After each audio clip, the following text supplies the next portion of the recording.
Yes, we know it's hard, but we see light even in the darkness. And we're really trying to make sure to keep that light on for our young people.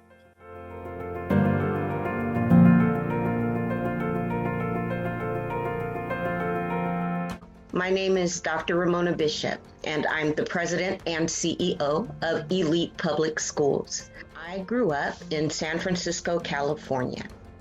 And at 8 years old, there was a decision made to send me to one of the schools across town. I didn't know that I was a part of this great experiment around what happens when we integrate schools.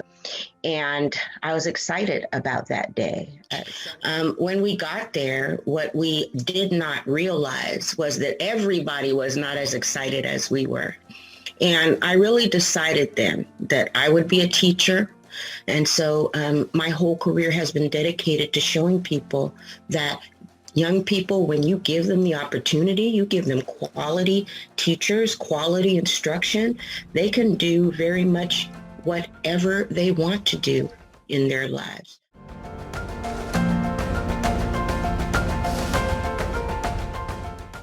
So this particular school demographic, the young people that we have said that we are serving and serving differently are those who have been historically underserved in systems. We've said that we are focusing very heavily on the African American and Latinx communities.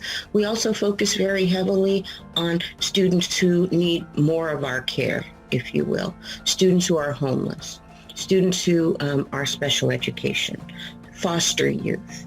And this is a special place because of that, because our educators have decided we want to do something that is miraculous. We want to change lives. We want to really dig in and give more of our care. Now, we have families of means that have chosen our school because they just want to make sure that kids are around the best educators around. And our teachers are phenomenal. The STEM program at Elite is a part of our goal to have students be trilingual when they graduate. They will be literate in English, literate in Spanish, and literate in coding.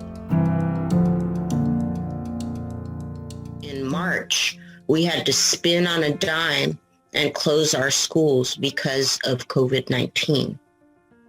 And so throughout the summer, we held parent information sessions and really engagement centers so we could get the parent and the staff voice about how we could best do this distance learning when we returned to school.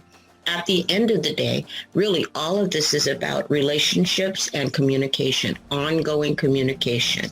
And the more we communicate, even when we're having difficulty, our families have responded very well to that.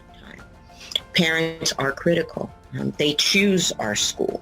And because they choose our school, we want to make sure that they feel heard, because often they have come to us because they did not feel heard somewhere else.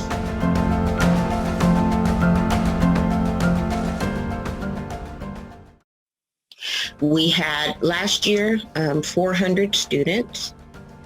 This year was interesting. In California, there was the possibility that we would not get compensated for the new students that we were adding.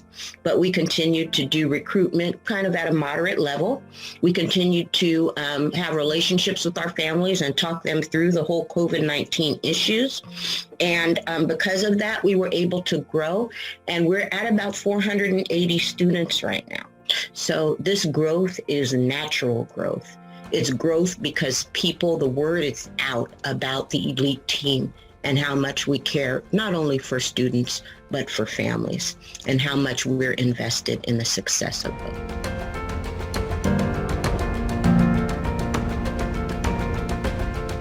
So in looking for someone to help us, this was actually through the petition process that I got connected with charter school capitals.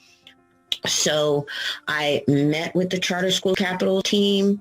They really understood how California funding works. Even if it weren't for this difficult budget time in the state, we still would need infusions of money at points throughout the year.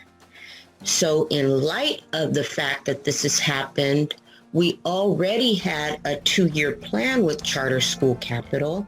So when it came to the deferrals, it wasn't a question of whether, it was a question of how.